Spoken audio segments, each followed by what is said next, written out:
एक समय की बात है। एक गांव में एक फैक्ट्री होती है, पर वो फैक्ट्री बहुत दिन से बंद थी। गांव के लोगों का ये मानना था कि इस पर चुड़ैल का साया है, जिसकी वजह से गांव में फैक्ट्री होते हुए भी लोगों को शहर जाना पड़ता था। रामू, शंकर और भोला एक दिन फैक्ट्री के सामने से होते हुए जा रहे होते हैं। तभी रामू बोलता है, कितना अच्छा होता अगर ये फैक्ट्री चालू रहती। हमें गांव से बाहर जाकर काम नहीं करना पड़ता और हम भी अपने परिवार के साथ गांव में ही रहते। हाँ भाई, तुम बिल्कुल सही कह रहे हो। पर इस फैक्ट्री में काम करता कौन? वहाँ तो चुड़ैल का साया है। सब बकवास बातें हैं। आज तक किसी का कुछ बिगाड़ा है उस चुड़ैल ने? ये सब बस अफवाह है, अफवाह। कोई चुड़ैल वुड़ैल नहीं है फैक्ट्री में। ये सब बोलते हुए तीनों के तीनों अपने अपने काम पर निकल जाते हैं। फिर कुछ दिनों बाद ही गांव में एक खबर तेजी से फैल जाती है। अरे भाग्यवान, तुमने सुना? शहर की किसी सुंदर औरत ने ये फैक्ट्री खरीद ली है। अब शायद हमें गांव में ही रोजगार मिलने लगेगा और सुंदरता भी रोज निहारने को मिलेगी। भला हो उस सुंदर औरत का। क्या क्या क्या क्या कहा तुमने? दोबारा बोलना जरा। अरे अरे, कुछ नहीं। मैं तो सिर्फ कह रहा था कि अब शहर नहीं जाना पड़ेगा और यहीं रहकर काम मिल जाएगा। फिर एक दिन उस गांव में वही सुंदर महिला आती है जिसने फैक्ट्री खरीदी थी और गांव के लोगों को इकट्ठा करके कहती है, आप मेरी फैक्ट्री में नोट बनाने का काम करें। मैं आपको रोजगार के साथ साथ बहुत अच्छी तनख्वाह भी दूंगी। रामू, सुना तुमने? इसका मतलब हमें शहर में दूर जाकर काम नहीं करना पड़ेगा। हम गांव में रहकर भी पैसा कमा सकते हैं और अपने परिवार का लालन पालन कर सकते हैं। हाँ भाई, तुम बिल्कुल सही कह रहे हो। मैं तो हमेशा से चाहता था कि हम अपने ही गांव में काम कर सकें। मैं तो इस फैक्ट्री में जरूर जाऊंगा। लेकिन सारे गांव वाले इस बात से भयभीत भी होते हैं कि उस फैक्ट्री पर किसी चुड़ैल का साया है। उस औरत के समझाने के बाद कुछ लोग उसकी बात मान लेते हैं। पैसों के लालच तथा गांव में रोजगारी को लेकर प्रसन्न होते हैं और वो उस औरत के पीछे जाने लगते हैं। कोई चुड़ैल का साया नहीं है। ये सब फैक्ट्री बंद कराने की साजिश की गई थी।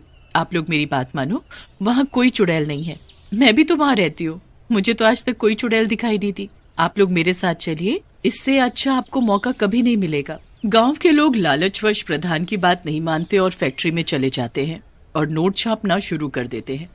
पर किसी को इस बात का आभास तक नहीं होता कि वो जो नोट छाप रहे हैं वो नकली है। फिर एक दिन, क्या बात है, आजकल शंकर नहीं दिखाई देता? क्या तुम लोगों में से किसी ने उसको देखा है? क्या पता कहाँ है शंकर आजकल। मुझे तो लगता है वो इतना बड़ा आलसी और मनचला है, काम से बचने के लिए घूमते घूमते जंगल की तरफ चला गया होगा और किसी जानवर का शिकार बन गया होगा। लेकिन जब ये बात गांव के प्रधान को पता चलती है तो वो घबरा जाता है और लोगों को फिर से एक बार चेतावनी देता है। तभी सुंदर औरत वहां आ जाती है। ये प्रधान आप लोगों से जलता है क्योंकि आप गांव में रहकर भी पैसे कमा सकते हैं और इसको शहर जाना पड़ता है। ये नहीं चाहता कि आप लोगों का भला हो। मैं आप लोगों को विश्वास दिलाती हूँ, वहाँ पर कुछ नहीं है और मैं आप लोगों की तनख्वाह बढ़ाने का भी वादा करती हूँ। तनख्वाह बढ़ाने की बात सुनकर एक बार फिर गांव वाले प्रधान की बात को अनसुना करके वहां से चले जाते हैं। लेकिन ऐसे ही एक एक व्यक्ति गांव से गायब होने लगते हैं। लेकिन एक दिन रामू को ये बात पता चलती है कि वो लोग जो नोट छाप रहे हैं वो नकली है। वो बौखला जाता है और अन्य गांव वालों को जाकर बताता है, भाइयों, यहाँ हम लोगों के साथ बहुत गलत हो रहा है। हमसे नकली नोट छपवाए जा रहे हैं। पर वो हमारे साथ ऐसा क्यों कर रही है? नकली नोट छापना तो एक गुनाह है। हमें उससे बात करनी पड़ेगी। इतना बोलकर गांव वाले सुंदर औरत के पास चले जाते हैं। मलकिन, ये सब क्या चल रहा है? क्या ये सच है कि आप हमसे नकली नोट छपवाती हैं? सुंदर औरत अपने असली रूप यानी चुड़ैल के रूप में आ जाती है। हाँ, मैं तुम लोगों से नकली नोट छपवाती हूँ। मुझे बहुत मजा आता है ऐसा करके। चुप हो जाओ सारे। मेरे अलावा मैं किसी की भी नहीं सुनती। तुम लोग यहीं रहकर काम करोगे वैसे तो मैं बहुत कुछ कर सकती हूँ, पर मुझसे पहले पुलिस तुम्हारा बिगाड़ेगी जब उसको पता लगेगा कि तुम लोग नकली नोट छापने का काम करते हो। सारे गांव वाले डर जाते हैं। फिर वे सब चुड़ैल के डर से नोट छापना शुरू कर देते हैं। तभी उनका एक और व्यक्ति गायब हो जाता है। सारे गांव वाले घबरा जाते हैं। ये हमारे गांव में क्या हो रहा है? हमें अपनी मलकिन से बात करनी पड़ेगी। ये ऐसा क्यों हो रहा है? और ये काम हमें कैसे भी छोड़ना ही पड़ेगा, वरना ऐसे ही चलता रहा तो हम सब एक दिन ऐसे ही गायब हो जाएंगे, या तो हमें पुलिस पकड़ लेगी। फिर एक बार वो सब चुड़ैल के पास जाते हैं। जाने की बात सुनते ही औरत को गुस्सा आ जाता है और सुंदर औरत एक बार फिर अपने असली रूप में आ जाती है, जो कि एक चुड़ैल का रूप होता है। तुम्हें क्या लगा था मैं कोई आम चुड़ैल हूँ? नहीं, मैं वही चुड़ैल हूँ जो यहाँ सालों से इंतजार कर रही थी। तुम्हें क्या लगा था यहाँ की चुड़ैल जा चुकी है? मैं हमेशा से यही थी, बस सही समय का इंतजार कर रही थी। ये जो नोट तुम लोग छाप रहे हो, ये तुम्हें फंसाने का तरीका था, और ये असली नोट नहीं बल्कि नकली नोट है। मुझे नकली नोट बेहद पसंद है। मैं अपना महल नकली नोटों से भरना चाहती हूँ। तुम लोग मेरी सहायता कर रहे थे नकली नोट छापकर भी, और मेरा भोजन बनकर भी। लेकिन उस चुड़ैल ने किसी को भी खाया नहीं होता, बस वो सबको एक एक करके कैद कर लेती है। जैसे ही वो कैद लोगों के पास पहुंचती है, वो लोग उससे पूछने लगते हैं। हमने तुम्हारी सारी बातें सुनी, तुम उन लोगों को क्यों डरा रही हो? तुमने हमें नहीं खाया तो तुम उनसे ये क्यों कह रही हो कि तुम हमें खा चुकी हो और बाकियों को खा जाओगी? क्या तुम हमें यहाँ से कभी नहीं जाने दोगी? चुड़ैल एक लंबी सांस लेती है और अपनी कहानी बताना शुरू करती है। मैंने तुम लोगों को कभी इसलिए नहीं खाया क्योंकि मैं इंसान नहीं खाती, पर हाँ, उन्हें दुख में देखकर मुझे बहुत अच्छा जरूर लगता है, क्योंकि तुम ही जैसे लोगों ने मेरे साथ बुरा किया था। मेरा भी एक परिवार हुआ करता था, जिसमें मैं, मेरा पति और मेरी एक छोटी सी बच्ची रहती थी। मेरे पति ने अपनी सारी कमाई लगाकर इस फैक्ट्री को खरीदा था। फिर चुड़ैल के चेहरे पर एक मुस्कान फैली और उसने आगे की कहानी बतानी शुरू की। उन्होंने जब ये फैक्ट्री खरीदी तो मैं भी उनके साथ रहने इसी गांव में आ गई। तब हम लोग इस फैक्ट्री के लिए कुछ लोग ढूंढने गए और अपने काम को करने के लिए कोशिश करने लगे। हम रोज लोगों को समझाते कि इस फैक्ट्री में काम करने से उन्हें रोजगार तो मिलेगा ही। हमारी बातें काफी लोगों ने मानी भी, पर जो यहाँ का प्रधान था उसको ये बात रास नहीं आई। अपने प्रधान जी? हाँ, वही तुम्हारा प्रधान, जो अपने आप को ज्यादा होशियार समझता है, जबकि उससे ज्यादा नाकारा और नामुराद आदमी दूसरा कोई नहीं है दुनिया में।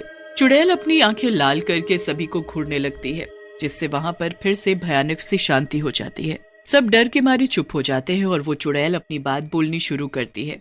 मैंने उसी दिन ये फैसला कर लिया, जब तक मैं प्रधान को नहीं मारूंगी मैं यहाँ से कहीं नहीं जाऊंगी। मैंने अपनी बेटी को उसके मामा के घर भेज दिया और उससे उस दिन के बाद कभी नहीं मिली। उसके बाद मैं गांव में वापस आई तो गांव वाले से सुना कि प्रधान ने ये फैक्ट्री ये बोलकर बंद करवा दी है कि यहाँ पर किसी चुड़ैल का साया है। उसी से मुझे ये तरकीब सूझी और मैंने एक बाबा से संपर्क करके खुद को चुड़ैल रूप में विकसित करवाया और अब मैं यहाँ आई हूँ उस प्रधान से बदला लेने। लेकिन तुमने हमें कैद क्यों कर रखा है?